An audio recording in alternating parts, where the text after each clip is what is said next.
of planning has gone. Nicholas called me, he said, what do you expect? I said, technique is okay. If you can give us a little of tactical view about the foil fencing. He was kind enough in this COVID-19, despite not having any fencers with him, he designed certain videos. He took out some time from his work, and he's with us today. It is one of the most important, I can say, day for all of you fencers in India, and especially for foil fencers. Now, Nicholas, we have got still people logging in. I'll wait for 5 minutes, then I'll unmute you, because I don't want people to miss in. We still have got around 100 people logged in. We wait till we reach 200 and they do it another 5 minutes or so. Now, Nicholas, I have spoken a lot about Nicholas. We have shared his CV and resume to all of you. Yesterday, I requested all of you to send questions so that we can send it to the Nicholas. Only 1 or 2 people have given questions. And I will give a chance to only those people who has given questions in advance to ask him questions in person. The rest of you have not reciprocated. If we have got a time, we will answer your questions through him. Otherwise, it is your bad luck. I have told you very simply, if you participate, you will get a chance to speak. In last 3-4 days, I am seeing it is only me and instructors who are asking questions. Replies from your side are very poor. See, you want what you answer. आपको वो answer चाहिए जो आपको चाहिए थे. If you are not responding, then we will get into the experts and other people who will give you answer. Still, I will honor few of you if you can write your question in chat box. Again, जब आपको किसी चीज के लिए बताया जाता है WhatsApp community या Facebook page पे, it is not an advertisement of some person or event. It is basically to gauge your mind ki what you want to know and what you know, so that we can tell the instructors and foreign speakers ki how we should go about it. We still have 7, 8, 10 more classes going on in this week. Please send your questions, and questions should be of quality, not basic questions or generic questions, event specific questions. We have got around 100 people with us joining. First, I'll unmute Nicholas. Nicholas, I would request you if you can give a small brief intro about you. About me? Yeah, yeah. Just tell them about your experience as a player, what all qualifications you have. Yeah. We can hear you. Yeah. Or Nicholas, I want you to tell before we come to the lesson and you share your screen. And we have got still people coming and joining us. We will wait for another 5 minutes. I want to tell you, all the people who are listening to you, about your experience as a fencer, your qualification, where are you qualified, and all those things in next 1 or 2 minutes. And when we have got a strength out, about 200 people are still logging in, then you can continue with your lesson. Over to you, Nicholas. So first of all, good morning. I hope everybody is fine. So I have just started fencing from the age of 4. I've been 4 times in top 8 world championships, 1 second, European medals, and now starting to build my fencing career as a coach. Trying to do some more specific research on fencing, especially foilists, and just trying to compare and try to find out how to maximize performance, especially on fencing patterns. I think that's all, and it's like 4 or 5 years now been fencing coach. Okay, great, Nicholas, just one more thing I just want to, just a minute, I'll just mute other one. Nicholas, we have got still 120 people logged in, and because they log in between 10 o'clock to 10:10, so we'll just wait for 2-3 minutes, then we'll start. Okay, no problem. Nicholas, just tell me one thing. What is the foil setup and foil or fencing culture in your country in next 30 minutes or so, 30 seconds or so? What you have got a club structure, You have got a national federation structure, a national Olympic committee structure, and what is the national championship structure in your country? Well, unfortunately, fancy coach has to do all of it. All of it. Okay. That's the that's a real problem. And we're trying to bring all the young kids together, especially the last 2 years. This is Okay. really difficult in Greece because of our culture, of our Yeah. mindset. But we're trying to find a combination between strength conditioning coaches, fencing coaches, and physiotherapists. We're trying to build and bring more and more kids in our national championship. Unfortunately, it will be a good Great. one this year, but because of COVID, maybe it will be happen during September or October if we are optimistic. And now we're trying to start up again our fencing trainings. Nicholas, that has been that is Good. Nicholas, no, over to you. You can share your screen and you can start the session, and we will keep uh, only duration of the session I would request is around 50 to 60 minutes or 45 minutes. Then we can have a question answer session. Over to you, Nicholas, and best of luck. In case any doubt Thank or you. some speed, I will keep intervening. Thank you.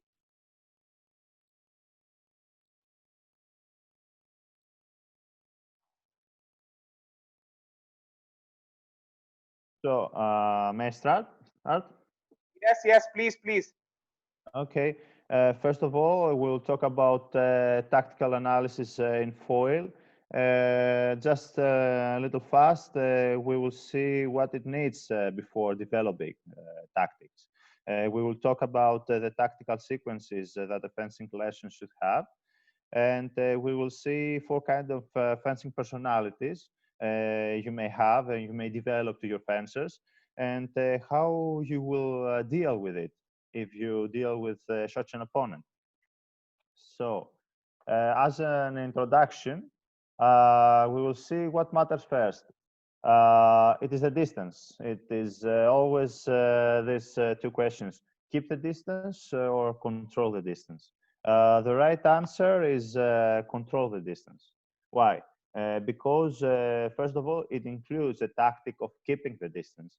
In order to realize your opponent's tactics, what he likes most, in order to be hit. Or in case you may feel not ready to attack, or you are trying to reach him, so you're trying to keep the distance and not to be so close. After that, you should have a rhythm. You can follow your opponent's rhythm, gaining intelligence, as I told you, but you can always change the rhythm in order to attack, or you can break the distance in order to defend. A very good coach from Italy told me that there is two parts of the foil. The point of the foil, that it represents the action that you imagine to do, like a flick, and the grip of the foil, that your hand is there, and it represents the action that you actually do, and that a very good fencer is not here at the point of the foil, it's not at the grip of the foil, it's like in the middle, because you imagine to do something, but every time it always changes because you've got a person to deal with it, not a wall. So you imagine to do something, and what actually you do about it. We continue about young kids. From the very start, from the beginning of their actions, they know about tactics. Not they grew up, were teenagers, but from the age of 4 or 5, they are still in a guard position, and they're trying to move, they're trying to do an offensive action or defensive action. They know about tactics. So they have to understand. Give me a second. Okay. They try to understand, make them clear what they gain about having a rhythm. on their foot. Why do they move? Why? Why do they expect they're trying to do an offense or a defense action? They need to have a cause when they move, because when I start my fencing career as a coach, I understood that young kids didn't know what to do. They were just moving. So they have to know how to change their rhythm, because without changing your rhythm, you cannot gain the advantage of the situation about doing a first action, offense or defense. It doesn't matter. They have to understand that they build something good. They have to be comfortable by changing the rhythm, keeping or controlling the distance better. But doing a first action, they should always have a second action, because they may fail. So it's like a parade. So it does need some special training. It needs a lot of time, 1, 2, 3 years, in order to make a group of kids understand about your mindset. Foil tactics. Let's be more specific. What is good tactics? It is the most effective use of your skills in a fight in order to achieve the best possible result. You are trying to find and exploit your opponent's weaknesses, trying to gain advantage of your strengths. So, what the coach should design in a fencing lesson? They should always have in mind the couple of action and the counter action.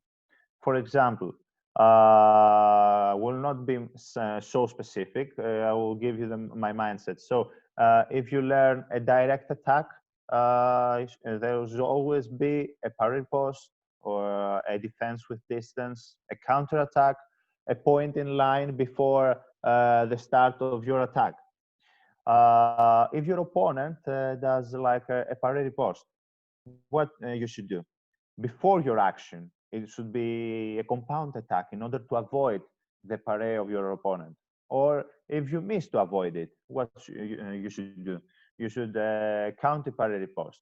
Your defense with distance. If you fail the first action of the direct attack, there's a parry post from your opponent, so you have to do a second action. If your opponent does a compound attack, it should be a counter action from you. It will be a counter attack or a successive parry, a second parry, for example, or defense with distance. As I tell you above, fencing coaches should always change the role with the fencers. So if you are trying to put some skills on a paré, specific paré, circular six, for example, you should always teach your fencer how to avoid it, not only to teach them how to do a paré, a specific paré. You should always teach them how to avoid it. If there is a counter attack from your opponent, what you should do? You should do a parry on time. Before you finish wrong, you have to take the parry and give it straight away. Or you see the counter attack, which is not at the correct time from your opponent, you just finish your attack straight. Or you see it on time, so you defense with distance, and then you respond. What if it is counter time from your opponent? You just do a counter parry post if you have the space, if you have the time. If there is a counter parry from your opponent, it will be an indirect post. For example, if you take a parry, so how you avoid it? You do 1, 2 on the chest. Or if you didn't manage to avoid the counter parry of your opponent, you should do a successive parry post from you, or a counter attack, or defense with distance in order to avoid the hit of your opponent. That's the mindset that we're trying to build. And then it's up to you, the technique, and what do you want to develop.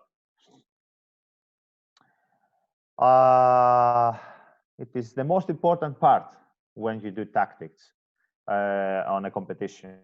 You should always analyze a fencing bout. how we do it. We are trying to have two type of actions: actual actions, that is those actions that the fencer is trying to do in order to hit the opponent.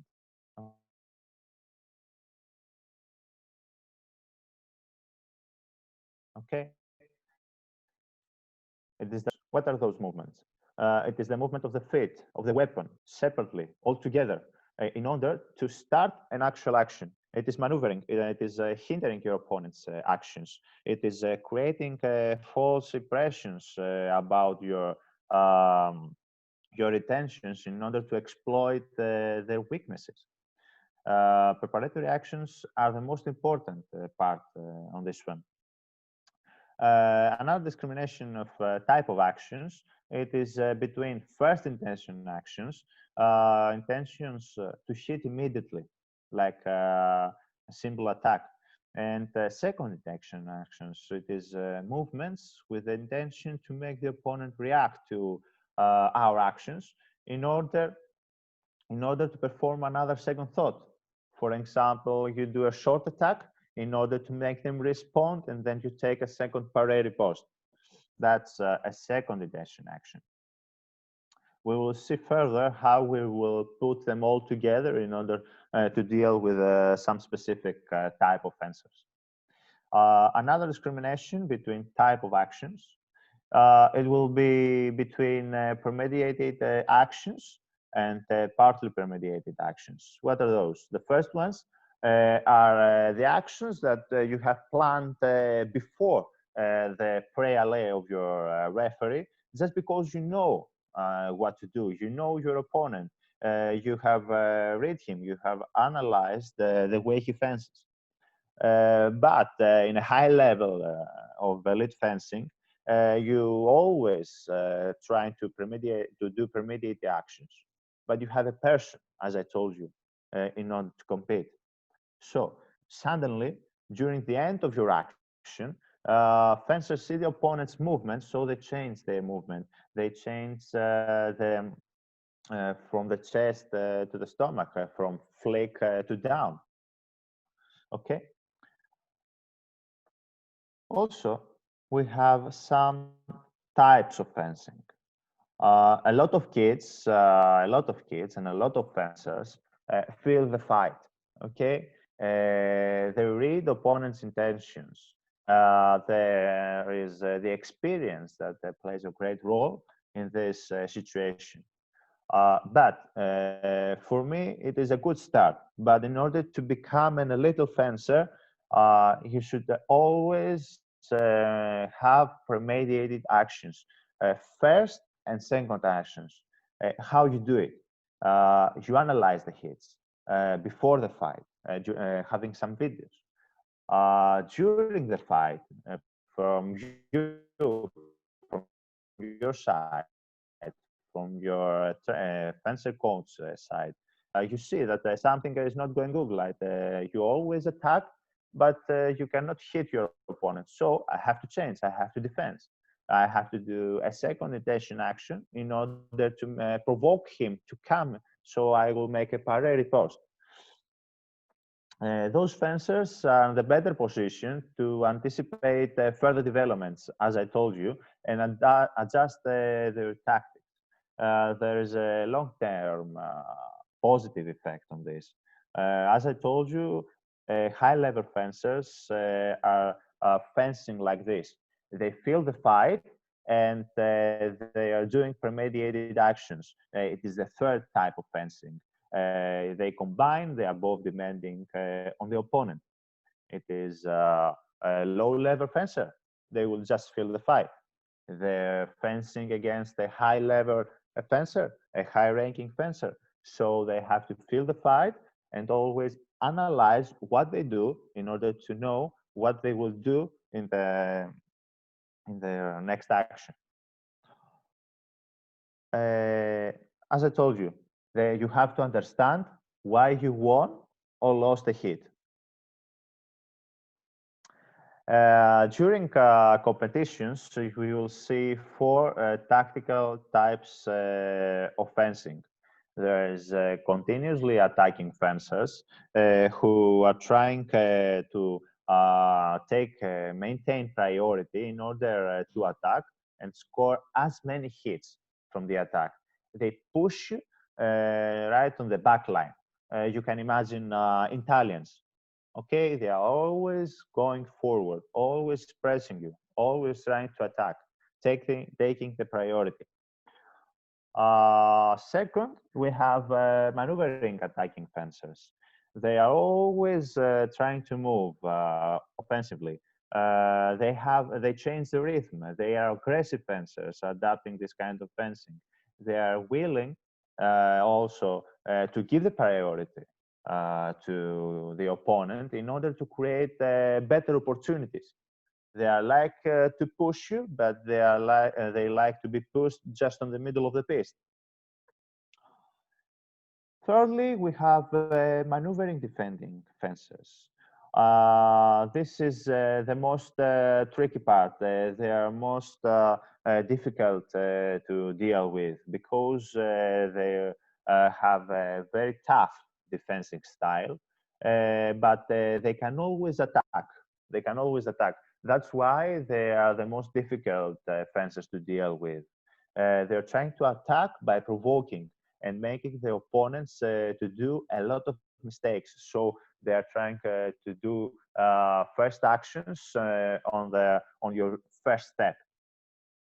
And the the fourth ones, I'm sorry, they are defenses that always defend themselves, always going to the back line, always defense, waiting possibly of their opponent's errors, or rarely attack on preparation or just through counter attack on time because you are on a rush.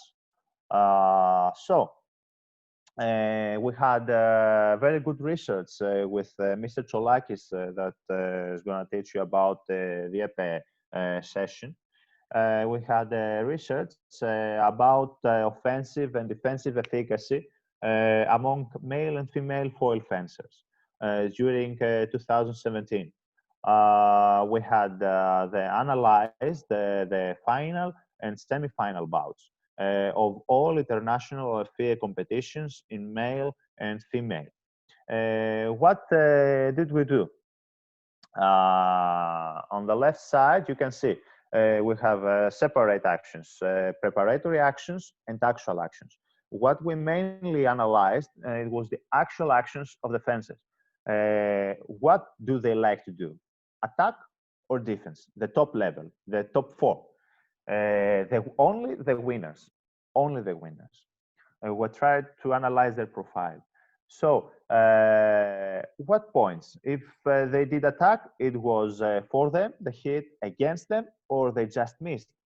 So, as you understand, we tried to see their efficacy, attacking and defending efficacy. Where do they like to attack? Where do they like to defend? When? The first, second, third, or extra period of time. So as you can see on the right side, we had the attacking and defensive efficacy. And as you can see, male and female liked to attack. They liked to attack, always. It was the type of fencing that always characterize the winners, attack. The clear duration, time duration of time, it was much shorter for males against the females. Also, the average time between start and stop of the referee was 7 seconds for males and only 10 seconds for females. So as you are trying to understand, females always like to do a lot of preparatory actions, trying to move, they are trying to maneuver. After that, you will see more specific that men and women fenced significantly more on the middle of the piste. But as you can see, attacks were much more than defenses. So if you are trying to fence on the middle of the piste, you should always try to do something offensive, not to be defensive because you'll be hit. Also, males attacked more than women. So as you can see, this is maneuvering. This is the maneuvering of the women. They were always trying to attack before, after maneuvering a lot. Also, as you can see on the last one, it was like that men liked to finish their bout more on the first period of time. Why? Well, because they were more activated. So tactically, you have to be activated if you are a male fencer. You should attack. You should be activated on the middle of the piste. This is the modern kind of fencing. If you are a male fencer, you should always try to maneuver. Be more passive. Always try to attack, but maneuver. Because as you can see, humans like to fence in the whole period of time. What were the conclusions? Male fencers could be mainly characterized as permanently pressing fencers, attempting a high degree of motivation in order to impose their initiative, controlling the opponent immediately after referee's signal to start the fight, seeking the time to achieve a hit. As mentioned by researchers, this kind of fencers always trying to finish their tactical offensive plans, as I told you, premeditated actions, even if they miss their first attack. As I told you on the beginning of our session, they should always have a second action. In the contrary, women rather adapted a maneuvering attacking style, since such fencers use attacks by changing the distance, how to do it, changing the rhythm, and making a lot of preparatory actions, changing easily to defensive mode. Secondly, women compared to men seem to use different sections of the piste, and the back one and the front one. So they could easily change their tactical choices from offense to defense. The above gender's tactical style highlights that women may prefer to defend after a missing attack, but males like to go straight ahead, adapting classical conventional tactics compared to men who try to regain the priority and attack, again, without a decline from the pre-organized tactical decisions. So males like always to attack, females like to maneuver, make an attack, and then take parade. Last one, the results of the present study. The results of the present study give important information to fencing coaches relating to tactical elements, such preference of final action, time motion, and section of the piste that characterizes the foil fencer in order to achieve a high level competition. As a result, coaches can easily shape their fencers' tactical training according to the contemporary training trends. Although fencers' tactical options are associated with their personality, they feel the fight, as I told you, but they are doing premeditated actions. So, the last part, how to deal with this kind of fencers. Okay, you develop some kind of type of fencing, but how we will help our kids to deal with this kind of fencers. If you have to face with a continuously attacking fencer, with an Italian, what should we do? We should go for near simultaneously actions in the on guard position. We should stop them, not give them a priority to push us on the back line. How we do it? We do simultaneously attacks, or we are going for a premeditated simultaneously attack, but our opponent tries to take a paré. So we have to disengage. We have to disengage or make a false action in order to take paré and give the riposte. Or we're trying to start very fast in order to take a a pare with a step forward in order to close the distance, to make them feel very uncomfortable, to stop them by coming forward. We want them to go back. Another one is by lifting our point with step forward, lifting our point up, opening our chest. So we have three options. The opponent will attack direct. This is the right action that we are actually wait them to do. So what we do? Pare, riposte. We open our chest, so the opponent hesitates and he's searching for our blade. So we just finish with a simple attack. The third one, uh, no, second one. Okay, that's a two. After that, what else should we do? We should threaten the opponent by simulating attacks or counter attacks. We should always have a good distance with the opponent. We should always have fall actions. The distance has to be such that an opponent is likely to react and believe that the distance is too short, it's too good for them, but actually it isn't. In order to defend ourselves, we should always do false actions to have a look as realistic as possible in order to make an opponent respond to our false actions. If an opponent is not responding, the defender should experiment with the distance and the character of the false actions. Sometimes the defender will see the opponent is not reaching, but they're still moving forward. So we did a false action, provoking, in order to cut them off, to gain the priority, but they didn't bite. They are just coming forward again and again.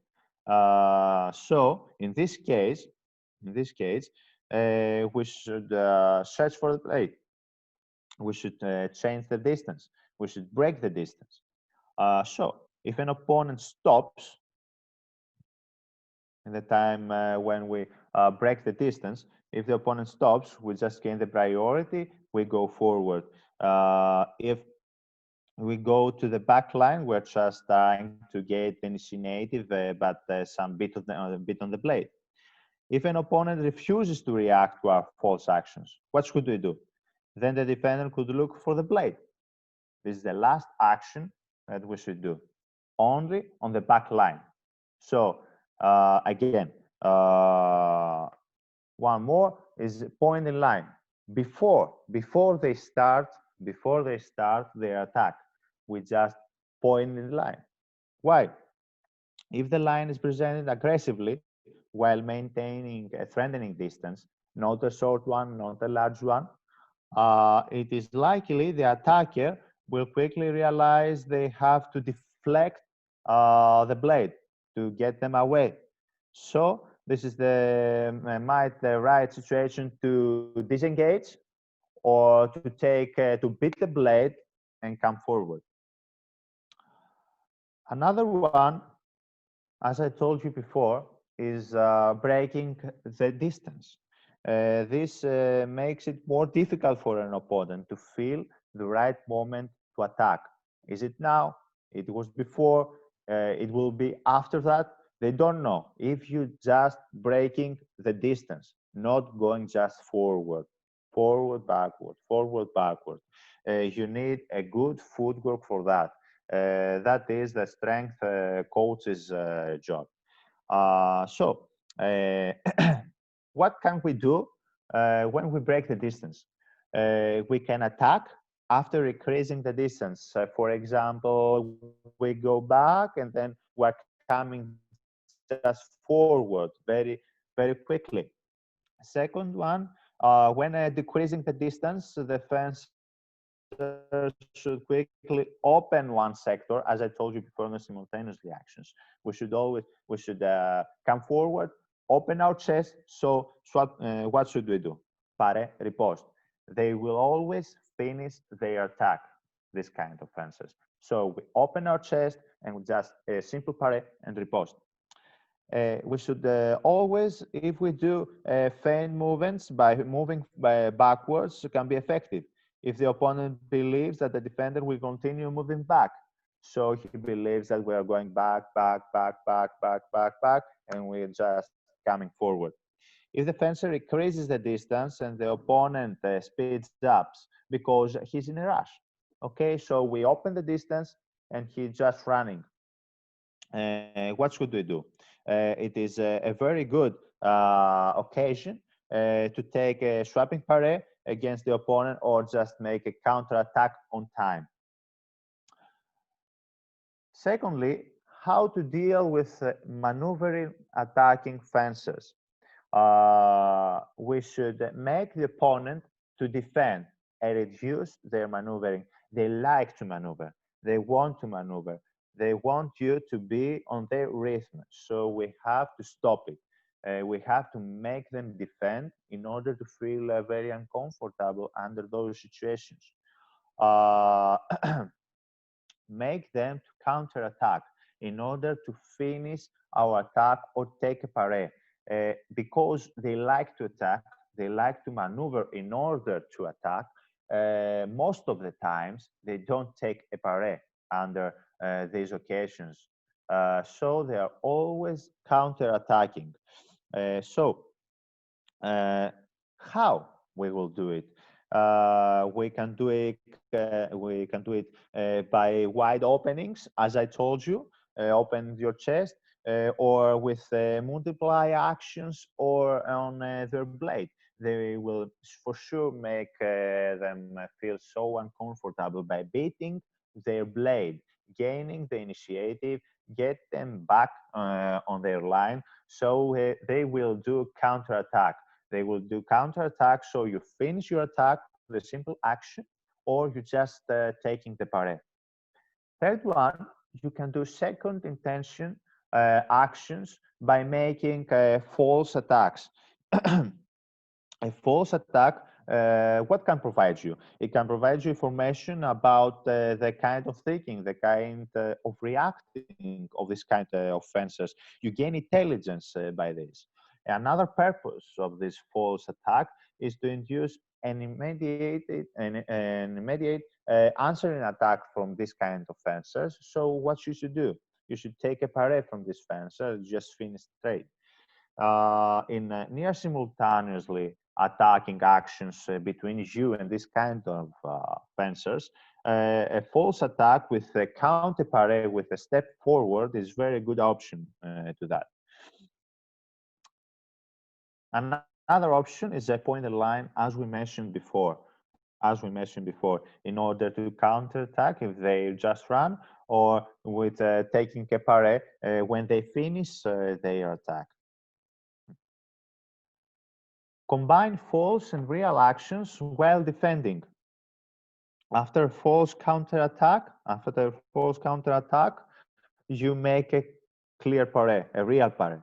After false paré, for example, take paré and open, they will continue because they like to attack. They continue their actions, so you take a real paré and you're straight ahead. That is what you should do against maneuvering attacking fencers.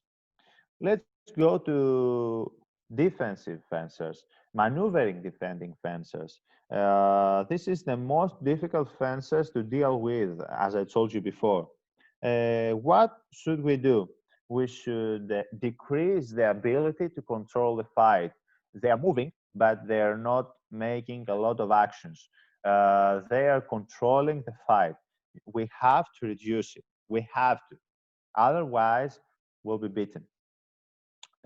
What should we do? We should break the distance. We should change the rhythm of our feet, of our blade. We should use our pointed line, as I mentioned before, and make a lot of false actions. It is a game of chess. I'm sorry. We have to beat their blade. We have to make them feel uncomfortable. We have to take away their blade. We have to press the opponent right on the edge. make them feel uncomfortable. Don't be on the middle of the piste. We have to push them away. Another option is that we should always have a plan for each action. Fencers should always try to play with their strengths, of course, but they should be ready with premeditated action in case their first action fails. That's what I told you. That's why I told you right on the beginning of our session for the young kids. They should always know that if their first action fails, they should always have a second action. Uh, Another one is that if your technique is weaker than your opponents, if you are continuously attacking fencers, for sure your technique will be much more worse than this kind of fencers. So we should not be close to them, and we should not beat their blade. They are very tough players on this kind of game. We should always have a second intention game. You have to be clever. You should always premeditate action. We should false attack for a counter paré. We should always false attack for a disengaged remise. We should always make a paré and open Y in order to make them search for a blade and then finish, not a paré in order to finish. There are fencers that try to provoke reactions in any counteraction from the fencer, and we should always bluff with this kind of fencers. We should always bluff. Another one with the last one with permanently defending fencers who always like to go on the back of the piste. They're always trying to wait for your mistakes. What should we do? We should control the distance. Permanently defending opponents, pray for your mistakes, as I told you, regarding all the distance. So we should always pay attention, control the distance, and break it when we feel ready. Don't be rush. They like it to see you be on a rush. So we have to be patient and we have to build with a lot of preparatory actions our actual actions. Push them to the back line in order to draw mistakes from them, to see their weaknesses. They're trying to find the blade. They're trying to counter-attack, but always push them with a lot of preparatory actions with or without the blade on the end of the piste. We should always have a second intention game, false attacks, false parry post, in order to make them react. Surprise them by doing a single action attack at maximum speed with a pre-alley. Because all the time you have a second intention game, you are not in rush, you are controlling the distance, so you have to surprise them. 1 out of 5 actions, you have to surprise them. After that, we see some specific occasions that we build to our fencers. What should we do if we are on the back line as attackers?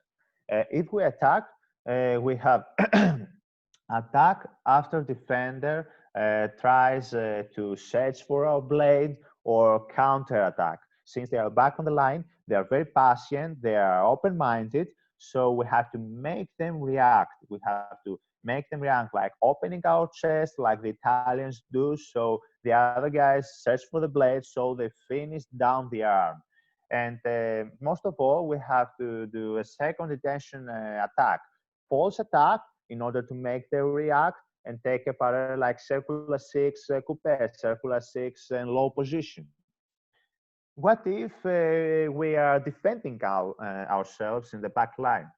We have to attack with blade. We have to attack with blade in order to gain the initiative, in order to have the right to attack, because the attackers do not wait for that. They are always trying to make wide openings. We should always have a second intention attack where the back line make a false attack, make them believe that we're not right, but it's not our actual action. It's a second intention action. So we do a false attack, we take the parade. We do a false attack, the opening, so we can counter attack. The first hit, it is very important in women's bout. As I told you, women always like to maneuver. They are passionate. They are trying to gain the first hit and then defend themselves. But also, it is very important in order to gain some intelligence. You gather the intelligence before you gain the first hit. And if you get it, it is psychologically the most important hit on a crucial fight. The last hit, same tactic. You should always go through the same tactic as you did in the whole bout. Do not change your game. Do not change your mindset. You should always trying to do the same thing. If it works, you should do the same thing. Do not change. If the score is 14-14, by the way, you have to be simple. You have to be confident and simple. Do not think too much. If the score is too close at the end of the bout and you are trying to you are 2 or 3 points behind the game, so you have to flash. You have to make a run attack, and this should be practiced a lot in this kind of situation during training. How? You should be like 3-1 down, and you should finish the 5-hit game with 1 minute before the end of the bout, or you are losing 13-10, and there's 1 minute in order to finish the bout. 1 minute priority. Practice it. It's so much. It's so easy. It's so easy to practice 1 minute priority. Who is gaining this kind of game? The one that is the most confident and with the most simplest actions. So at the end of your training session, after 1.5 hours of having some sparrings with all the fencers, you tell them, fence in 1 point game. If you lose, you just go home. If you're not, you just continue. Not 5-hit, no 15-hit games, just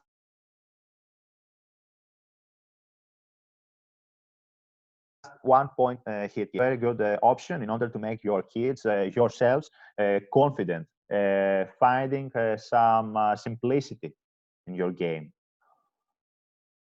That's all. I would like to thank you very much for your attention. I tried, if I had a fencer right here, I could show you some actions that I just told you before.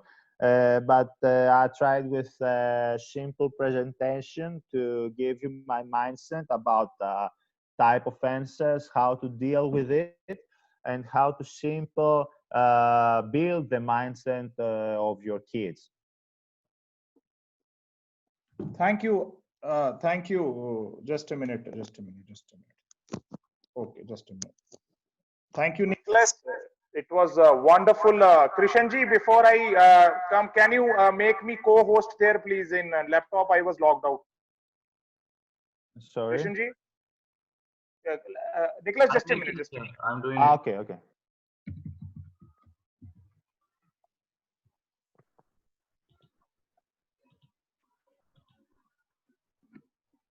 Krishanji, Thank you very much. Nicholas, first of all, I just want to just a minute. There's so much of internet problem here. Nicholas, I just want to thank you for this different kind of learning. Let me tell you, I have been into fencing since last 30 years. But this is something new to me, and I think most of the coaches also say that. And this shows your command and depth and research and your dedication towards fencing. I promise you, as myself, I will project it to the higher authorities also. I will personally recommend your name to work for future this projects in India It'll also. be a pleasure. It'll be a pleasure for me. Yeah. And what we're expecting something, what you have been teaching, we concentrating too much on technique. We are very less concentrating, or you can say, because we are still evolving. It is not the mistake. Fencing is just around 20 years old in India. Chronological age of fencing is very less. So this is what you told. This gives a new perception, and I'm telling you, fencing coaches of India are very intelligent. So now I have a panel of experts, 6 people who have been taking our classes. Plus I have got some outstanding players as far as India is concerned. I'll give them chance to ask you question one by one. I would request you can answer them. First, I'll go to the players, and I will, for the benefit of larger audience, I will try and translate in our regional language also, so that maximum people can understand that. So you have to bear me with that. First of all, Krishanji, I wanted to request you to unmute people. First chance I'll give to Tukaram if he's there. Tukaramji, you are there? Krishanji, please mute Tukaram. Yes, sir. He's there, sir. Tukaram? Tukaram, you can listen to me? Tukaram? I think he's not. Tukaram, you are there? Krishanji, you can give chance to Charanjit Yes, ma'am sir. and okay, Tukaram, you can listen.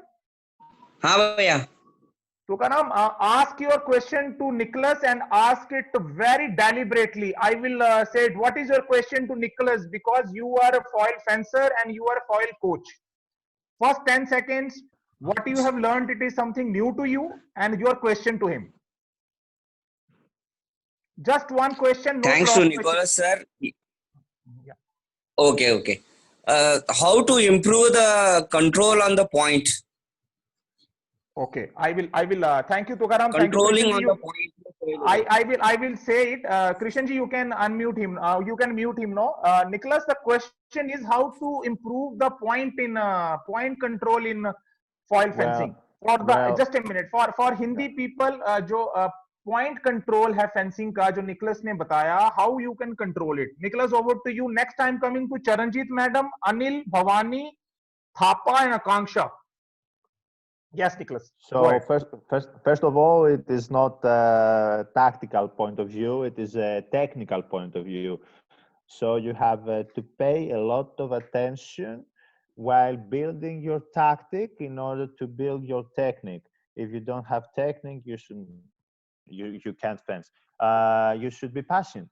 You should be patient with a lot of technical moves. First with the arm, then coordinated with fencing steps, and then with steps and lands. They should always, you should always try to control the point with a lot of disengages, with a lot of various pare, with a lot of various riposts in order to make them feel their fingers. As I told you, you imagine to do something. Okay, but how you do it? You should focus on their fingers, first of all. And then trying to coordinate it with the foot, and then try to keep up the level of technique while changing the rhythm. Thank you, Nicholas. I'll just a little bit I could gather. I translate to the our mother language audience. If we had some time, it will be a technical issue. Yeah. Please. Now, Nicholas ने ये बताया है कि it is not a tactical issue how to control your point in the foil. It is a technical issue, and you should start with the finger work. Then you should get into the many exercises and skills. And once you start controlling with finger, then start with the hand movement, foot movement, and slowly, gradually you build it to this. Now, another next, Tuka, thank you very much. I hope you understand. If you still have got some doubts, you send it to me. I will send it to the Nicholas and he will answer that later in the WhatsApp chat to me. Next question is Charanjit ma'am, or you are there? Yes, yes, I'm here. Ma'am, please go ahead. Ask your question to Nicholas. Okay, hello, coach. Sometimes we got problem like this. The fencer is very hard working. He's practicing very hard during the practice session, but somehow during the competition, he or she is not able to perform well due to psychological problems like anxiety level high or some other things. So, what are the techniques like how we can improve them from how we can overcome them from that psychological problems? Because Thank you. yeah, Yeah, Nicholas, please go ahead. As I told you in some points of our session, we should always transfer situations from the competitions to your training session, like a 1 point game or being 2 points down or and being 2 points up. If you are a good fencer, you should be lower in a lower points. You should have less time in order to achieve maximum points. You can fence in specific sections of the piece, on the back line, on the middle one. There are different kind of games, but always transfer specific occasions from the bout to the training. That's the most important thing. And moreover, Nicholas, I add on to it. It is mostly a psychological issue also. That also need to be addressed with the help of psychologist. Am I correct? Yes, yes, of course, of course, of course. So Life once, coaches or no, Nicholas, I just add on to this question, if you don't mind. What Charanjit madam is saying that suppose this is 70% a psychological problem, 30% a problem of implementation. So you think that coach, psychologist, and fencer should sit together and talk it out, or it should be between fencer and psychologist only? What is your opinion on that? No, no, no, no, no, no, no, no, no. I have recently posted on my personal account that nutritionists, coaches, psychological coaches, life coaches, strength and conditioning coaches should always give, and researchers should always give information to the coaches, and they have to give information back. They should always bring together in order to put our fencer to a higher level of fencing. Thank you, You know Nicholas. what I I think mean? this is something we need to learn. Despite knowing also, we may Open our not be minds. practicing it. Absolutely. We are not practicing. Nicholas, one thing more, how often you evaluate the performance of your fencers? Like all these people you mentioned, nutritionist, life coach, cycle coach, they sit together. They should sit on weekly basis, monthly basis, quarterly basis. What is your recommendation? How you should go about it? Nutritionists and strength coaches should be on a weekly, should sit all together, because Okay. fencing is a kind of a sport, combat sport, that you have competitions like two, maybe sometimes three competitions during 1 month. So they have to be all together in the training sessions. They don't have to be separate. And researchers, they have to do ergometric tests like 2 or 3 times per year. But coaches should tell them when, because they want them to be in a high level performance during Europeans for us, and Eurasian Games and World Championships. So they have to be all together. Thank you, Nicholas. I come to the Anil. Anil, you ask please your question. Anil, you are there? I think we need to, Krishanji, we need to unmute Anil. After Anil, I'll go to the Yes, yes, sir. Dunga Bhavani. I'll go to the Dunga Bhavani Prasad from Andhra. I'm here. Anil, go ahead, please. Hello, Anil, ask your question. I'm audible. Yes, yes. Okay. Hello, coach. Hello. My privilege to interact with you. My question is, what about the factor affecting tempo exercise in foil fencing? And please explain some exercise. Nicholas' question is, what factors affect the tempo exercises in file fencing? If you can elaborate on that. Sorry, I have a problem in hearing Tempo the connection. factors affecting tempo exercises in foil fencing. This has to be exercised during lessons. You have to take your time. You have to be there and perfect their tempo time. First of all, you fix their technique, and then you pull some tempo. You pull some tempo without moving. As a coach, I will not move. I will just move my arm. You can give tempo to your fences with arm movements. You can give tempo with foot movements, like big actions. So for make them do just a simple action one. And after that, you will make them feel the tempo with coordinated actions, moving big actions with your arm, coordinated with your foot, like real ones in a specific occasion during the bouts. After that, you have to make them feel when your opponent stops, because in modern kind of fencing, you always deal with fencers that always like to attack, like Italians. So you have to make them clear that now the opponent stopped. They have to gain the initiative. But first of all, technique matters. Technique matters. Thank you, Nicholas. There can be so many questions. Now people are writing a lot of questions in the chat box, but I told you earlier also, it is a two-way process. You were supposed to send us questions yesterday, then we will ask it today. You didn't obey that, so we are only giving chance to those people who have proved or sent questions to us. It is a lesson for you, those who didn't reply yesterday, they can do it ahead. If still there is a time, I will consider some good questions. No, Dunga Bhavani, you are there? Bhavani Prasad, I will unmute you. Wait. Yes, sir. And, Hello. Bhavani, Good morning, sir. Ask your question. Yes, sir. Sir, how can I develop tactics for a beginner fencer, sir? Nicholas, tactics for beginners fencers. When you should start imparting the tactical knowledge to them other than technical knowledge? As I told you from the very beginning, when they are just they have learned a simple attack, they have learned how to do a simple parry. For example, you have to clap your hand and then make them go for a simple attack, and then make recovery, step back and make a parry riposte. They should feel what I told you. Do a first action and have a second action. This is tactical point of view. After that, they have to move. They have to have their rhythm on the footwork, like in a 2-3 meters space, in order to move themselves. Clap your hand, and then you had told them before you will do an attack as a first action and parry as a second action. After that, you will tell them, I want you to do first action defending action, and second action second parry. This is a tactical point of view.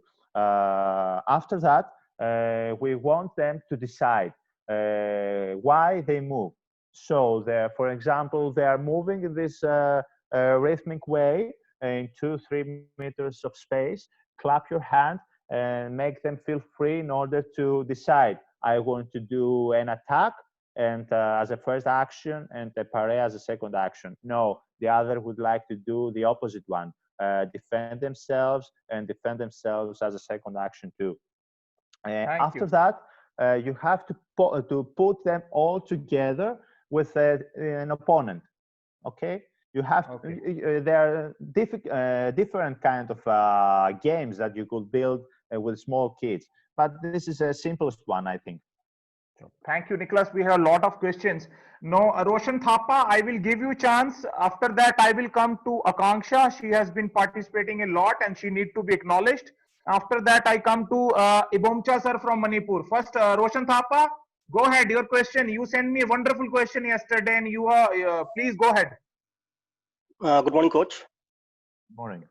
Coach, I want to know how to build the tactical abilities in fencer, especially in female fencers, because female fencers want to play direct.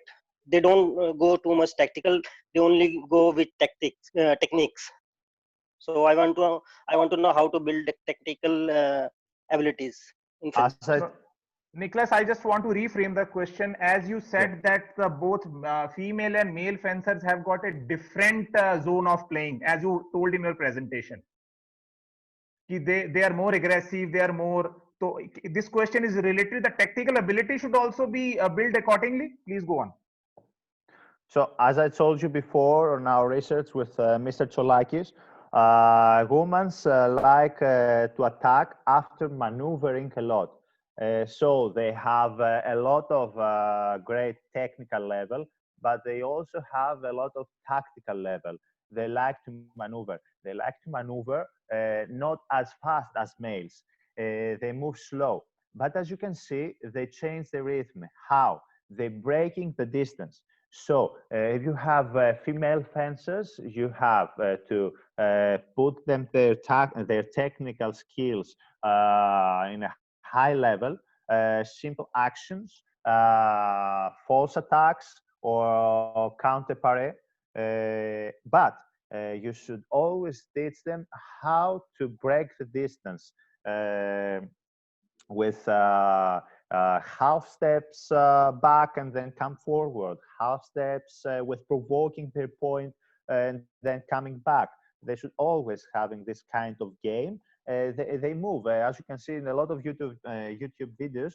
They like to move in a short distances, 2, 3, 4, 5 meters, not more. They don't rush.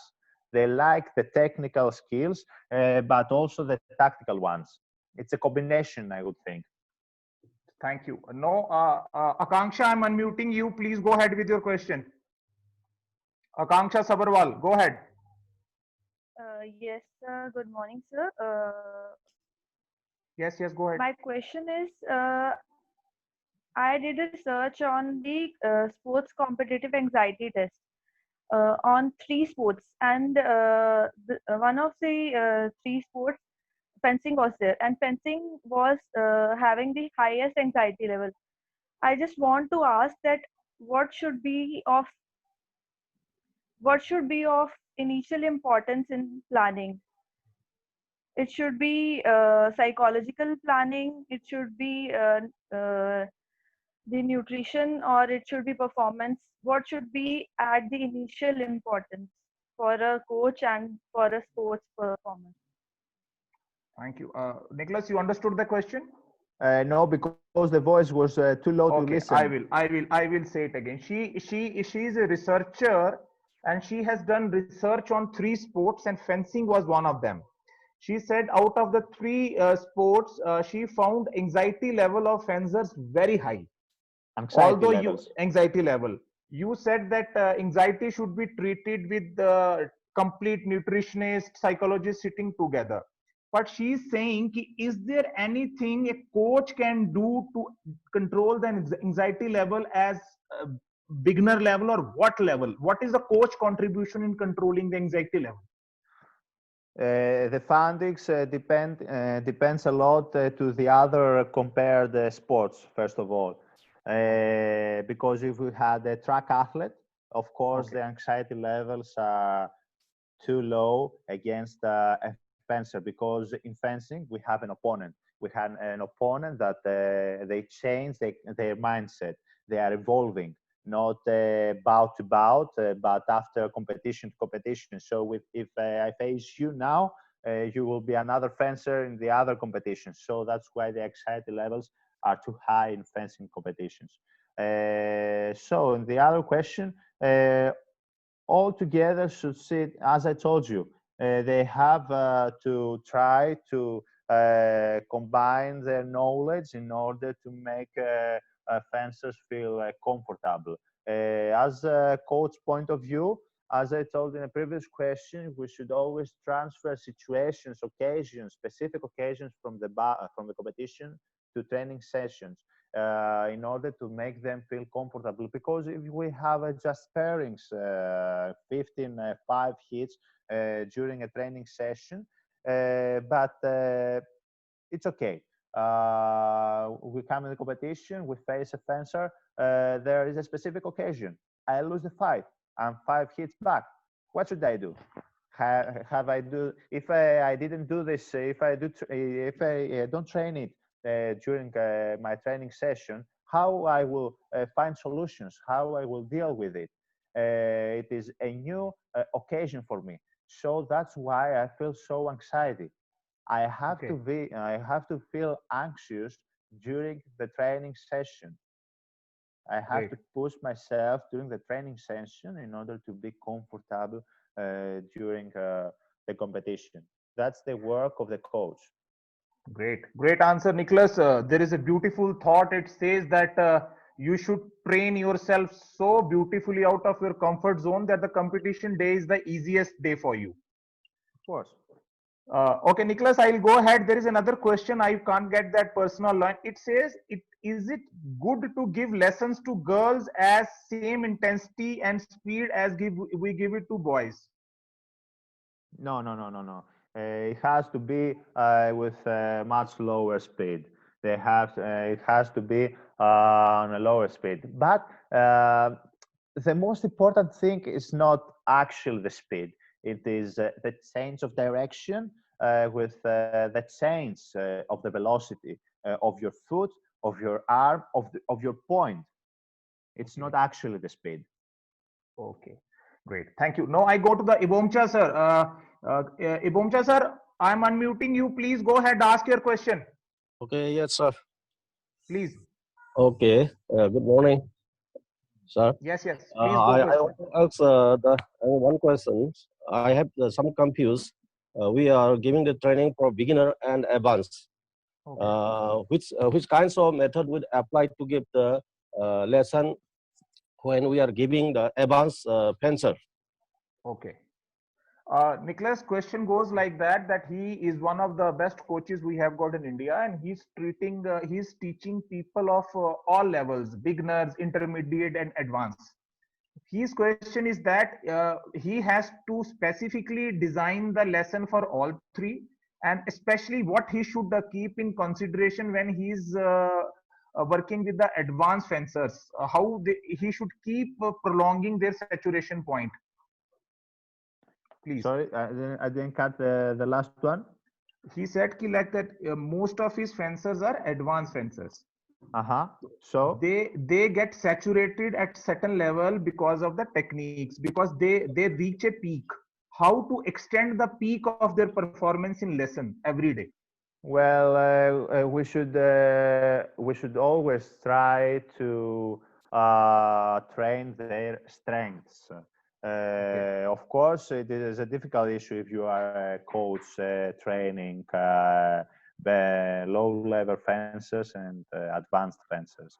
But what you should do, you should always try to find some new movements in order to build the basic technique. You should always, if you have an advanced fencer, his technique level is too high. It's like 1 to 5% to be improved. How you will do it? You will find out some new movements to keep up with the same level. For example, you will try to make them flick, and close the distance. You can add some movements to the basic ones, and after that, after seeing a lot of videos of him, or just building their tactical issues, there will always be tactical issues, I think, but you should always try to find some new movements. Okay. After that, I come to Bhisham. Bhisham, I'll give chance. Mostly, I'm giving chance to the foil coaches and new coaches, because our senior coaches know most of it, but I'll get them on expert command later. We have got a lot of time, around 15 odd minutes. Now, my question, Bhisham, you are there? Bhisham? Okay, before that, I get Harshi online if Bhisham is not there. Harshi, go ask your question. You are unmuted. Harshi? Harshi? Yes, good morning, sir. Please ask your question. Good morning, coach. Yeah, so my question is that the beginner fencers are more likely on the style of the fencing. They are watching the videos from the YouTube and put style in their fencing. Is any we can solve the problem technically and tactically? Nicholas, his question is slightly that most of the people, they follow their role models from the YouTube, and they try and bring a kind of a style where the role model plays. Is there any way and technique to train them accordingly or correct them? That's the rest of the question you must have understood. Thank you. It is very good they're looking videos from the YouTube. It is quite exciting. They should see videos from the YouTube, but they should always ask themselves, is this a wonderful movement for me? Can I do it? I will try to make it happen, but is it me? If you are trying to do this kind of movement that you saw on the YouTube, but it's not you, it will not be effective. As a coach, you have to talk with your fencer. Tell them to see videos they want. Who is your most the fencer that you like most? Okay, we should sit down, or you sit down and see some videos. Ask them to tell you 2 or 3 moves that they like most. They'll come and tell you what is it. You will tell them what fits them most. This has to be the job. Thank you, Nicholas. Nitish, I hope you're satisfied. If you're not, you can send me question. I will send him to the Nicholas. And Bhisham, over to you. Unmute. Ask your question. Yeah, hello coach. I want to ask how to tackle the strong slow preparation by the file fencers, and I'm adding to it that what are the strong and good parry combination used by file fencers, and how to combine it with foot movements. Nicholas, you understood? So I can't hear. Now he said for last question is that what are the strong parry combinations used by foil fencers and how to combine them with footwork?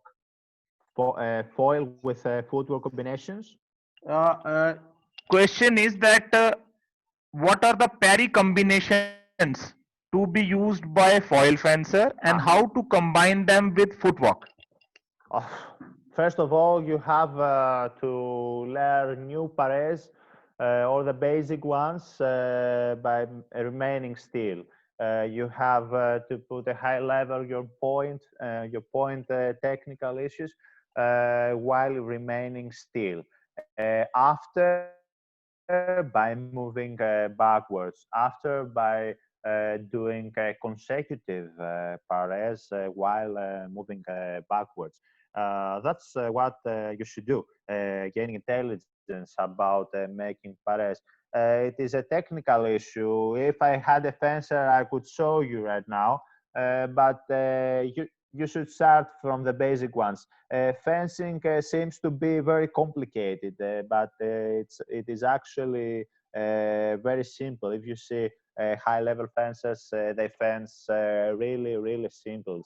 They have 2 pares, 2 attacks, but it is the right moment that they make them discriminate them from the medium level or low level fencers.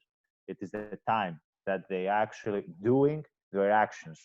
There are 2, 3, 4 actions that they will do. Keep it simple. Thank you. No, Rajiv Goldie, I am unmuting you. Ask your question and ask it very slow. Rajiv Goldie. Rajiv Goldie, you are there? Rajiv? Rajiv Goldie, I have unmuted you. Rajiv Goldie? I think he is not audible. No, I'll go to somebody else for the question. There are a lot of people who are there. I want to give chance to this young bubbly fencer who has been attending all the session. Utsavi, go ahead, ask your question. Utsavi? Yeah, you are not able, I am not able to listen to you. No, there's some, yes, Utsavi, no, go ahead, ask your question. Good morning, sir. Morning. Yeah, please go ahead. So first of all, I want to ask that how can we grow our tactical analysis? Okay. Hello? It's Katen. I know that. Nicholas' question is that how to grow the tactical analysis. Doing practice is okay. How you, whatever tactical training you are doing it, how you analyze that? How do I analyze my fencers bouts? As tactical training, yeah, tactical training, yeah. Tactical training. Yeah, how As to analyze that? How to analyze it or how to build the Now, tactical how mindset? to analyze it? How to analyze it from coach's point of view and from fencer's point of view? So I will answer you as we did it on our research with Mr. Tsolakis. We analyzed their actual actions. So you have to see it was an attack or a defense. Let me. You can take one example. Okay, you are taking. Okay, please show that. He is showing you with the help of screen. After that, I'm coming to Rajeshwar. You be ready with your question. We still So have got it time. we had the actual actions that we discriminate them between attacks and defenses. If they did an attack, it was for them, against them, or they missed. We had to analyze the missed ones in order to know their efficacy. In which sections? Where do they like to fence? They like to fence on the back line. Are they effective? If they are not, why shall they continue to fence in this kind of game? No, they should fence on the middle or in the front section of the game. They finish their bouts during the third period. If they finish their bout during the third period and they win, so they don't have to be rushed. They are maneuvering fencers. So they have to build their preparatory actions, not to be in a rush and finish the attack during 7, 8 seconds. They have to be patient. But if they finish the game during during the first time of period and they lose, so what should they do? They should develop their defensive skills, because if they lose during the first time period, it means that they are very ineffective with permanently attacking fencers. So they don't know how to defend themselves. So you have to build their technique defensively and tactically. What should they do? As I told you, it was like breaking the distance, making some simultaneously movements on the middle of the piece, cut them off in order to take the initiative, point in line, breaking the distance. That's a simple, a very simple example of making you understand how to analyze one fencer's weaknesses and how to build their strengths. Thank you. Nicholas, thank you. Nicholas, you have some time. I hope you are not busy. You have got a commitment. You have It's some okay. time. Yeah, Okay. yeah. No, and there are a lot of many problems. People are saying that I am not giving chance to some state coaches. I could find out there is a coach from Maharashtra, is a dear friend also, Kedar. Kedar Dhavle, you want to ask question? I'll come back to you. Please ask your question. I am unmuting you. Kedar Dhavle. Kedar? Kedar, you there? Okay, I think he's not there. I go to the Rajeshwar. You are there, Rajeshwar? Okay, Rajeshwar, I am unmuting you. I have seen you. Wait. Please, Rajeshwar, ask your question. Okay. Good morning, coach. Morning. What is difference between technique and tactics when it can be used during the bout, and is it related to each other? Technique and tactic? He said, Yes, what yes. is the relation of technique and tactics when it comes to the bout? The basic is technique. If you don't have technique, you can't go and just fence. But you have the technique. Okay, when to use it, how to use it, where to use it. This is tactics. So it is a combination. Okay, it is a combination, Rajesh. It is a combination With psychology, of course. You have to feel very comfortable. Nicholas, what I could gauge, he said ki that you like technique to is in the muscle memory. You build it over a time with the coaches. But how you plan your bout tactically? It is prior to the competition, during the bout. How you plan your tactical build of the bout? Where you plan? That is his question. It depends. For example, if you fence with a fencer that you don't know him, you should do a lot of preparatory actions in order to exploit their weaknesses. Wonderful. And put your strengths, because you may be a high-level fencer. Okay, feel the fight, go for it.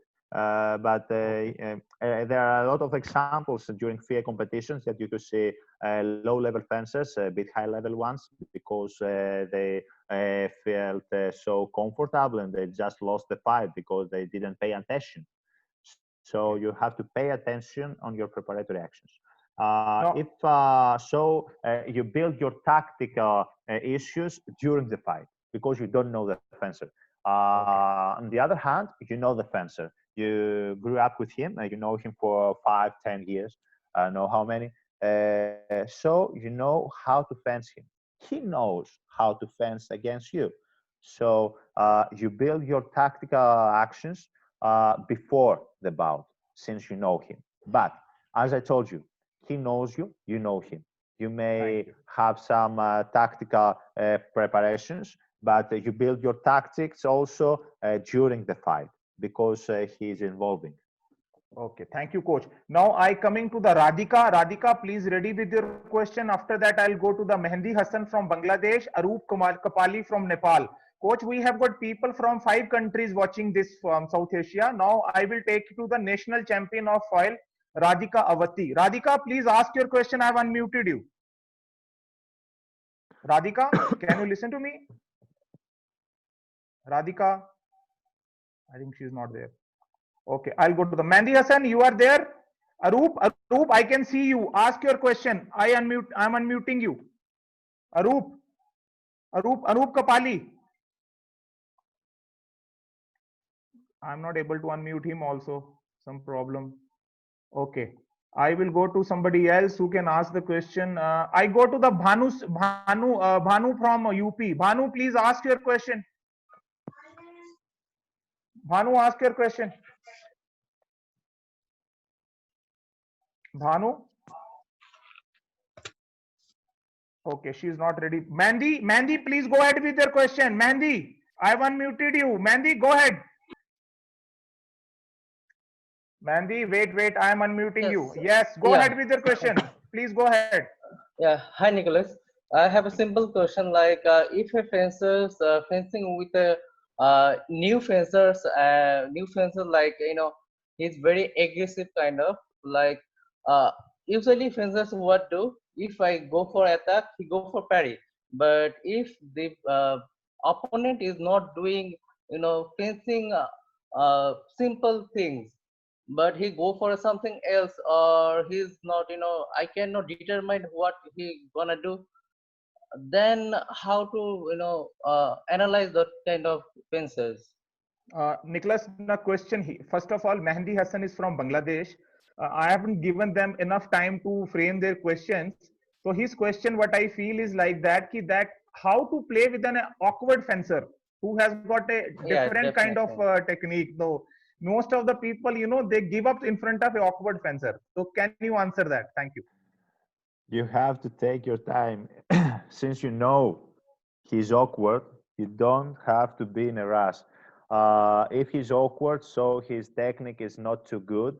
I think that his tactic is not too good. He depends a lot on feeling the fight. So you have to exploit their weaknesses. You have to take your time, make some feint attacks in order to make them react, because they react a lot if you do your first action. If you do your first action, they react a lot of awkward. So you miss your attack, so you miss your psychology. You get very anxious, you lose the game. So you have to do a lot of preparatory actions, seek for the moment. Seek for the moment and also for their wide openings. wide openings. You have to control the distance, nothing else. Thank you. Now, Rajiv Goldie, I'm unmuting you. Ask your question very deliberately. I will do it. I will do it. Yes. Rajiv Goldie, go ahead. I'm not able to unmute you. I'm not able to unmute you. There's some problem in setting, I suppose. Yes, go ahead. Go ahead. Go ahead. Sir, my question is, when beginner fencer is playing with advanced fencer, and sometimes it happens that they are not confident, and when they play, they are playing like just like nothing. They are just like nothing. They feel that we are just like nothing. What intention, what technique we should use? Is it good that we are allowing them to play with the advanced fencers during practice? Is it helpful? Okay. The coach question, I will further refine the question. I think what he intends to say that the beginners fencer should be given a chance to play with intermediate fencers and advanced fencers, or no? Sorry, because I was searching for my notes in order to answer. Once again. He said that like a beginner or intermediate fencer, should he be given a chance to practice with advanced fencers or no? Of course. How often? Daily. Rajiv, it should be done daily, but in some proportion, not every day, not complete time of the lesson. Yeah, because you need the intermediate fencers, and also high-ranking fencers need the other ones in order to grow up some new skills. You can, if I'm advanced fencer, I can't put some new technique on my bout against a high-level fencer during training sessions. And moreover, it is a low-level fencer. And Nicholas, moreover, it is a more of the recreation also for them. They enjoy it. Like I just was reading a paper in US, this swimming program, which is the most successful program. They have got a concept of Swimmers Friday, in which swimmers can get their friend and swim with them. They can be beginners, they can be intermediate. It is kind of a recreational training for them. It's a wonderful concept I read around few days back. Of course. Bhanu, question to you. I'm unmuting you. Please ask your question. Hello, coach. Good morning. Hello. Good morning. My question is this: if a fencer play with the elite player, she is sometimes they are not comfortable with them. They are just what to say? They are they lose the bout with them, or they not play actual. They are what they are playing. Now, Nicholas, I will frame the question. What happens in the national championships or international championships? People have been training too good in the practice. They are executing skills, what coach is saying. But when it comes to competition day, suppose, for example, I, as a woman fencer, have a bout with Valentina. So many things go to the head. Although you have already said you should keep training in the practice. If you can give one answer to her, how to prepare fencers for big matches. They have to be confident. It has to be work between coaches and psychology and life coaches, first of all. Second of all, they had to believe to themselves. They have nothing to lose. Go for it. Just go for it. And of course, you can't deal with a high-level fencer without training with one. You need a high-level fencer. If you don't have one in your country, go in a training camp. That's what I did during my fencing career. That's great. I will get you certain more questions. Ganeshan, I'm unmuting you. Ganeshan, ask your question. Go ahead. Hi, good morning, Mr. Nicholas. Morning. So my question is, you mentioned as a specific occasion, the back line and first hit, last hit, and close quarter, and 1 minute periodicity. This type of situational bouts, which period is correct? And per session, how many bouts we can give? Per week, how many sessions we can give to the fencers? Okay. Nicholas, you could understand? How many sessions you mean lessons or? Lessons and bout both. Yes. It can be daily. The fencing lesson, it can be daily. If you have a very talented defender, it should be daily. You should separate between technical issues, tactical issues, speed, new movements, prepare them before a competition, 2 or 1 day before with their strengths tactically, and give them time to make them feel comfortable with some moves they like. Fencers, and I tell you, we like to do not only during training session but also during fencing lessons bits that we like. How many bouts? I think you asked Yes, during yes, yes. training session. It would be very good if you have a low-level fencer. You know, there are a lot of marathon games, competitions. It is the most important competitions, I think. They need a lot of bouts, young fencers. But if you are an intermediate fencer or a high-level fencer, you need less bouts with high quality. What I mean, high quality from the perspective of you. If you have I am a high-level fencer. If I fence with you, you are an intermediate fencer. I just don't have to go and fence to say that I had a training session. So, Nicholas, it's a I great have answer. to No, have I a will purpose. stop the question answer here. I will get my panels on my instructors. First of all, I would request instructors. I will get you one by one. First, so you give your opinion about session in 20 seconds, and you are at your will to ask one question. Please don't get into the this argument ki this is this. Now, first of all, Nicholas, I wanted to ask you one question which people have been asking since long. Ki how many lessons a coach should give per one day in a club? It is, I don't know. It depends on the fencers. But a fencing coach, as many fencing lessons he will do. He should be there for each fencer. He should look for each fencer as one, not Okay. to do the same kind of lesson in order to say, oh, I did 20 fencing lessons. No. Okay, it should be a basic one, but you have to promote the strengths of each fencer. But during a training session, if you are 2 or 3 coaches, it is fine. One will give lessons and the other 2 will support the training session, looking for the weaknesses, the strengths of your fencers. But if you are alone, you should not do that because you want them to see them and correct them, their technique, the tactical mindset during the training session, because they will feel anxiety during the competition, as I told you before. So you have, if you're alone, you have to give the fencing lessons before or after the training session. Thank you, coach. Before I come to the instructor, I want you to give chance to this very young and dynamic coach. Jijo Nedi, go ahead, ask your question. Jijo, I am unmuting you. Jijo Nidhi, you are there? I am not able to unmute you. So leave it. Deepak, I am unmuting you. Deepak Singh Patyal, please ask your, give your opinion. Deepak? Yes. Please. Thank you, Jamal sir.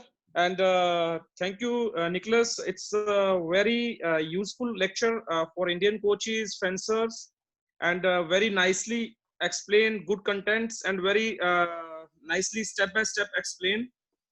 And मैं एक चीज बोलना चाहूंगा कि बहुत difference है Indian coaching system में and European coaching system में, बिकॉज वहां पे जो जैसे इंडिया में डिप्लोमा कराया जाता है और वहां पे 4 इयर्स का masters in P physical education करवाया जाता है.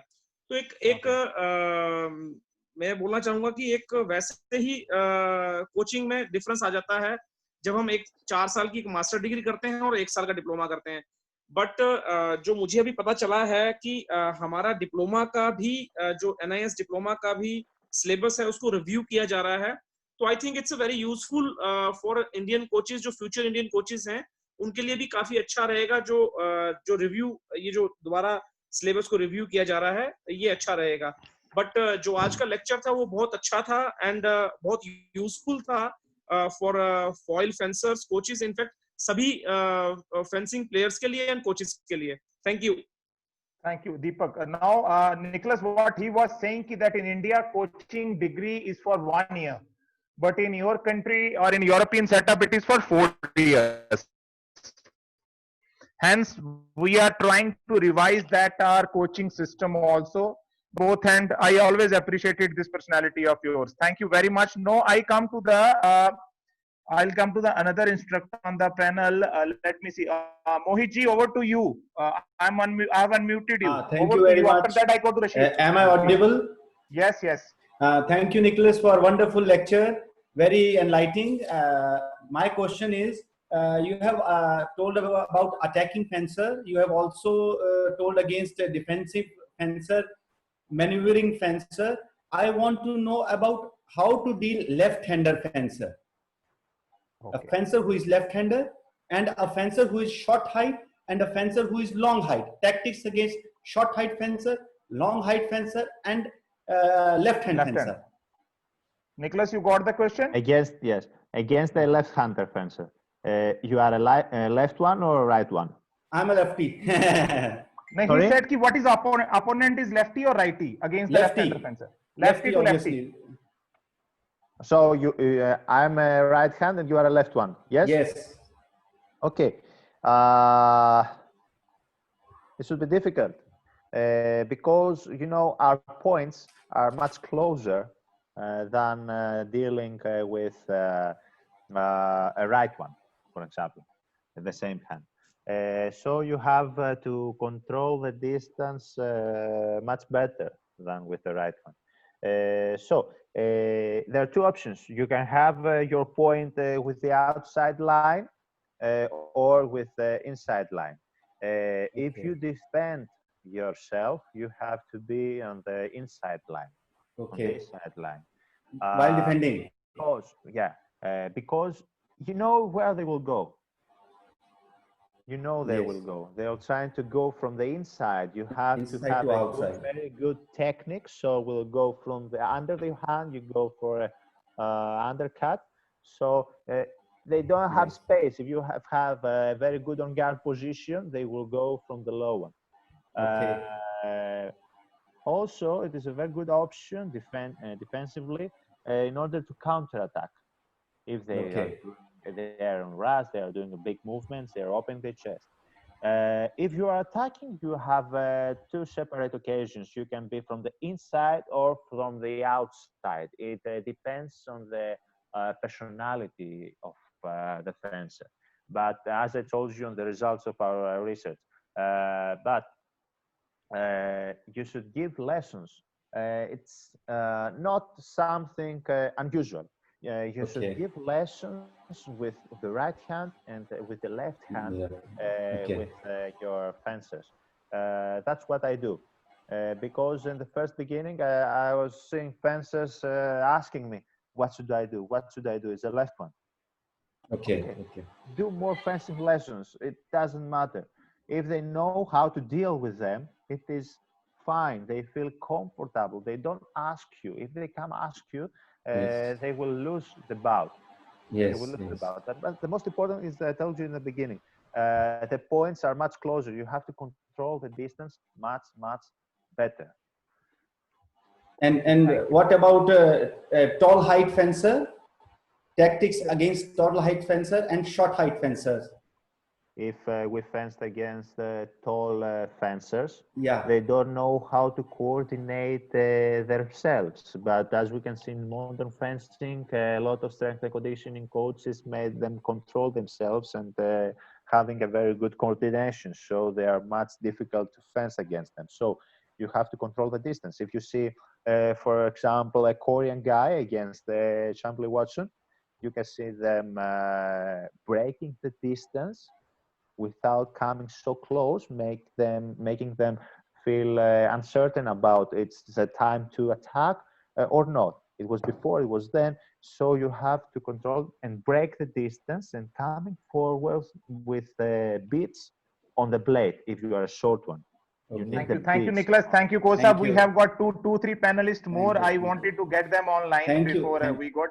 Nicholas, we have got two panelists. Sagar, Rashid, and Lohit. Three left, and then Krishan also there. Krishanji, you can help me unmute this. Sagar is there. Lohit, Rashid. If you find anybody, because I've already warned them, they should have a question ready. Lohit, I'm unmuting you. Go ahead, Lohit. Lohit.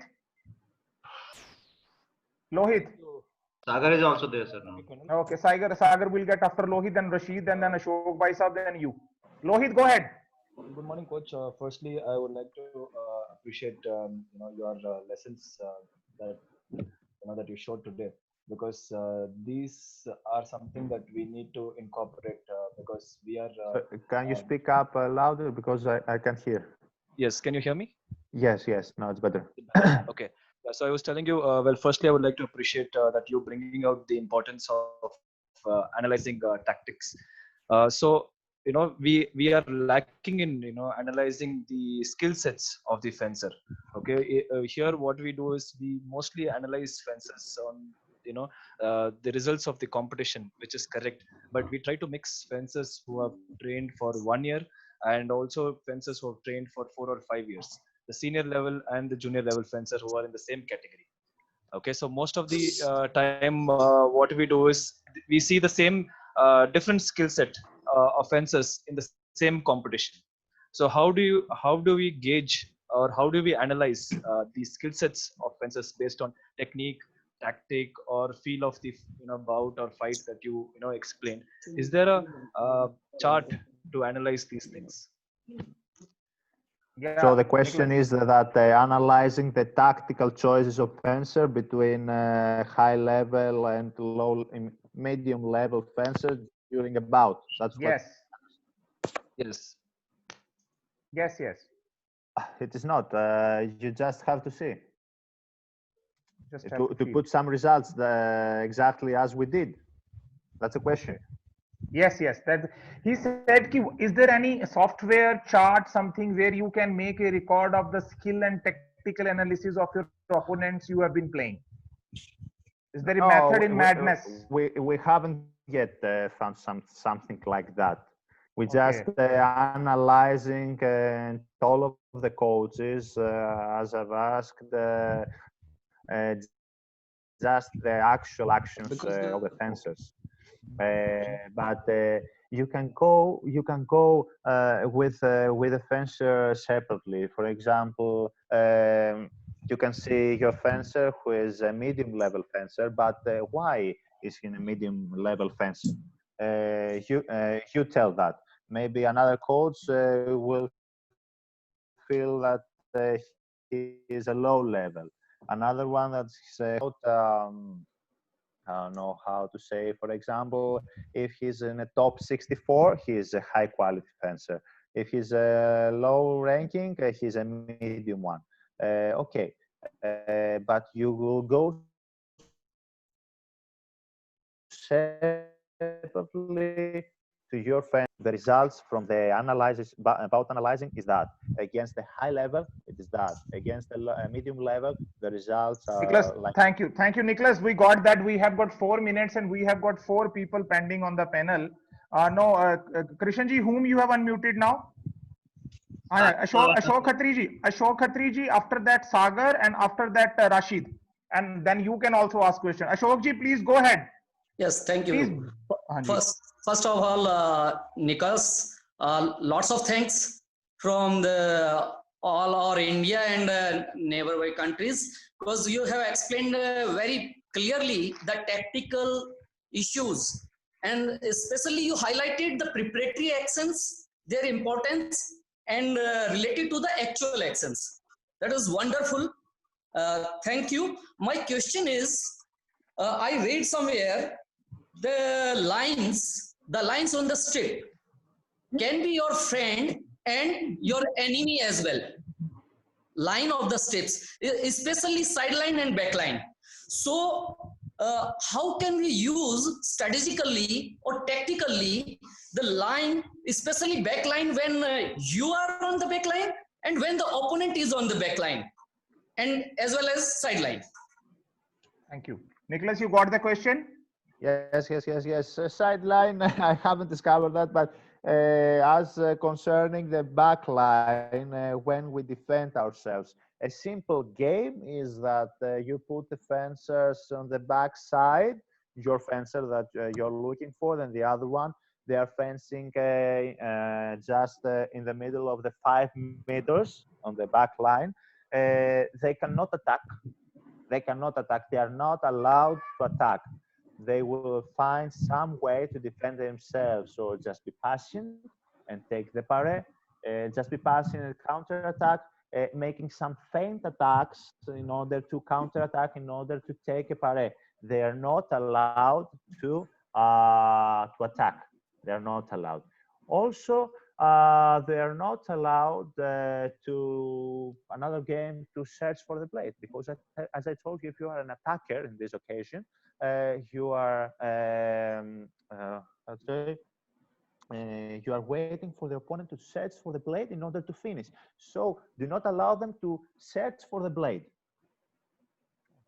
But you have to be there. Don't make any fencing lessons. Be there and correct them. Thank you, Nicholas. I am muting the people because I am short of time. I have got 3 more panelists on to ask the question. Sagar, you are there? Yeah, I'm here. We can. Please, Sagar, go ahead with the question. Then I'll come to Rashid and then Krishan.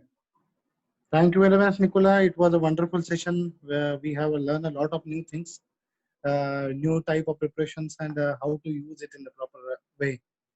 So my question is, when should we start a tactical training for a fencer? At the beginning, did you propose that when we start at the beginning itself, we have to start, or once they have cleared their basic action, after that we have to start their tactical training?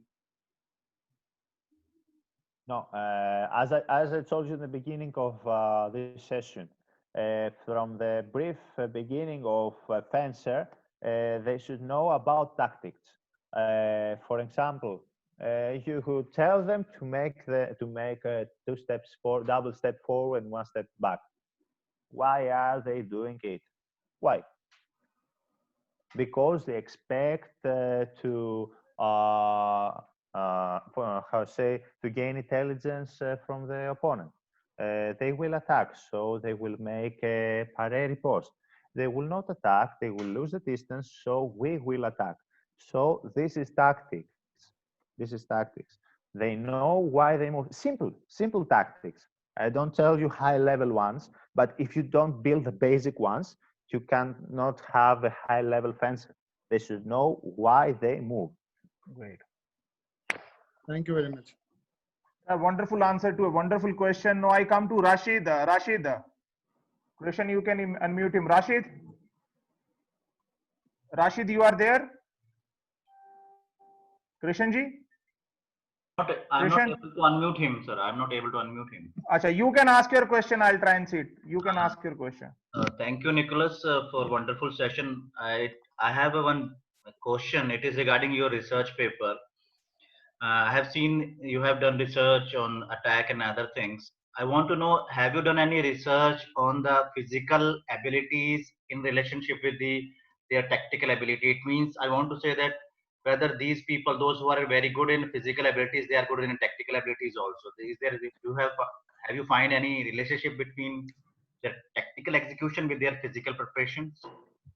Well, no, I haven't had any research comparing these results, and I think there's not any research comparing the physiological results with the tactical choices.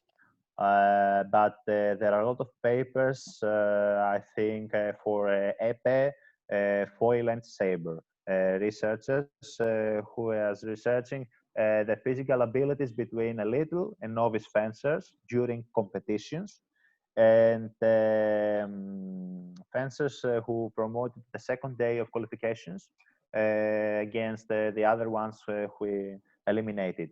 But no, there isn't any research about that. Thank you. Krishna. Rashid, you are unmute. Rashid, Rashid, you are there? I am unmuting you. Just hold on. Rashid, I think he's got some internet issues with them. He wanted to ask a question. No, meanwhile, we have got Nicholas 2 minutes before that we conclude and give you a warm thanks from our side. I wanted to request everybody once we conclude, wherever they are, they should clap and convey our traditional respect for the Nicholas for sparing his time and telling us so many things about the fencing. But meanwhile, I'll take somebody else also who has been into foil to give a chance. Can somebody raise hand who wants to ask a question? I will give him a chance. Somebody who wants to ask a question can raise a hand. Just final question before that I conclude. No, but before that, Nicholas, I want to ask you one question from my side. I have also been into around 25 years. Nicholas, I'm audible to you? Yes. Okay. Nicholas, just tell me one thing. If you want to describe coaching in one word, it is not a technical question, it is more of a philosophical question. What are coaches? What do you describe them in one word? They have got a larger role in society. In Greece culture, what are coaches? Because we keep seeing Greece mythology, then coaches and teachers has got a huge impact on the students. What is the one word you can say before I come to the it's not one word, it's a phrase. My option. They should be. They should Simply be. reply and ignore. Oh, wait. Who is this? Who's this? Hold on. Yes, please. Okay. Okay, please go ahead. They should be more than parents. They should be more than parents. They should be more than parents. That is a coaching philosophy which you follow. Okay, I have got somebody else. I'll just ask one question. After that, we will give a farewell to the Nicholas for such a wonderful session. Let me see who's this. Somebody. Okay, somebody is raised hand. I'll give a Moima Akhtar. This fencer is from Bangladesh. Nicholas, your telecast is going to the 4 countries. Okay, Moima Akhtar, you are the last one, then the lucky one. Ask your question. Be brief. Thank you, coach. Thank you, Nicholas. My question is actually, if as a senior fencer, we have several coaches in our country, like many coaches, and if I'm bound to that, I have to learn from one coach, and I have also the options of different coaches, but I'm not actually much free from the head coach. So should I take the coach lessons and then also the other lessons, or is it a kind of bad in technical side that different coaches is bad for one fencer? Wonderful question, Mohima. I was looking for this question. You asked what I wanted to say. Nicholas, all she wants to say that one coach should stick to one fencer should stick to the one coach, or he should go to the other coaches also same time for the training. This is a big dilemma because coaches think that they have prodigy on their product and they will not let somebody take the credit for that. Can you answer that? Well, it's a big answer. If you are happy with a coach and you have great results and you have got very good chemistry, you stick with him, of course. Okay. But the option that you can gain some small tips, things, thoughts from all the coaches. But you have to pick them depending on your personality, because you don't go to a coach because you like him. You go to a coach because you like his mindset, the way he builds his fencing lesson. As you can see, top-level fencers nowadays, like Ray Zimboden or Chupenitz, always change coaches. They always change, but they pick the right ones depending on their personality. No, Nicholas, just one thing. I'll just give chance to somebody else also. He has been just messaging me.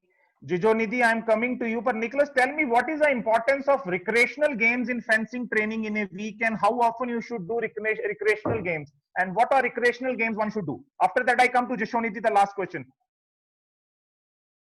Yeah. Recreational game with what meaning? I'm sorry.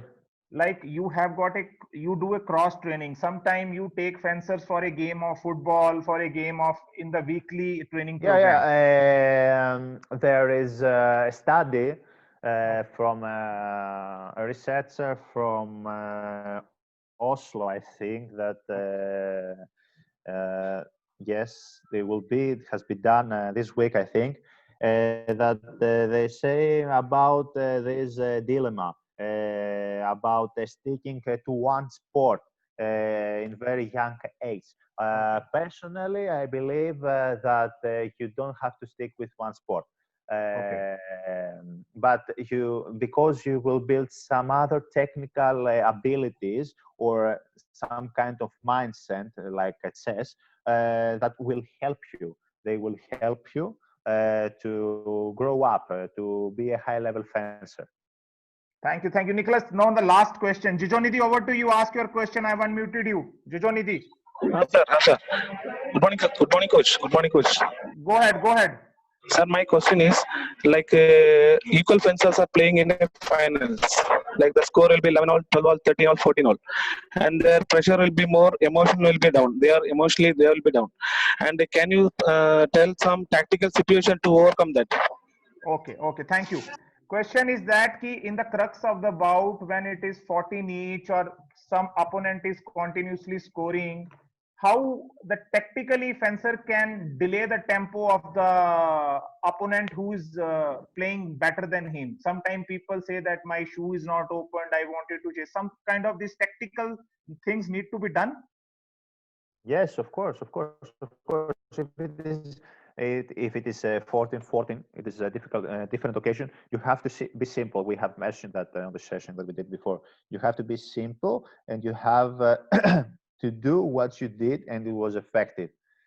Don't try to find something new during 14-14. If your opponent scores a lot of consecutive points, you have to cut the rhythm of the game, unless your shoes, take off your mask or something like that.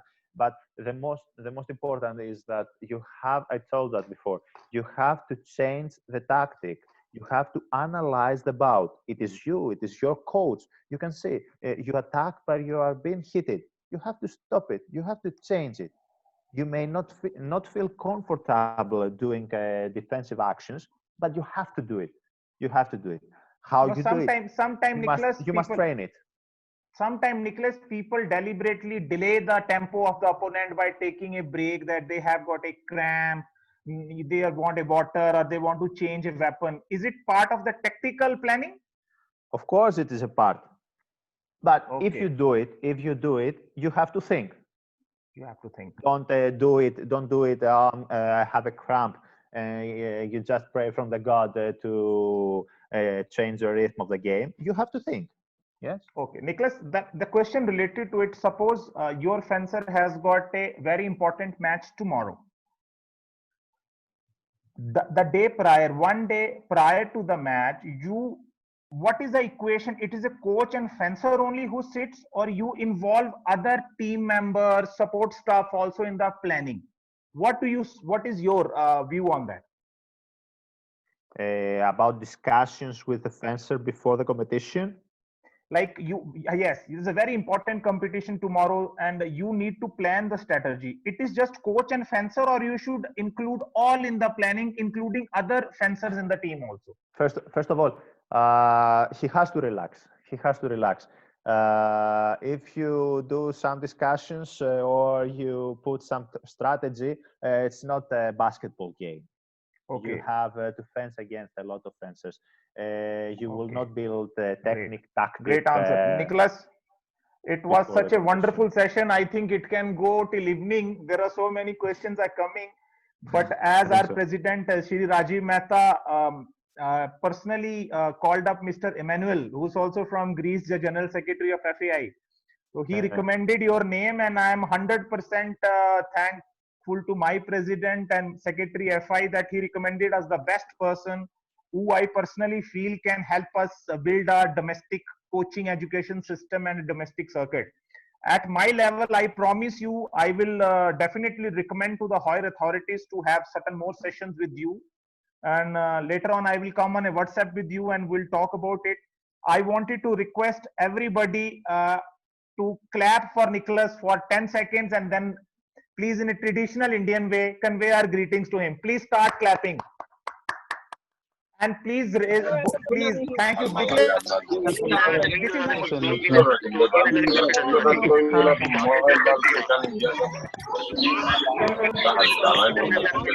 just clapping, you can hear that. Thank you very much.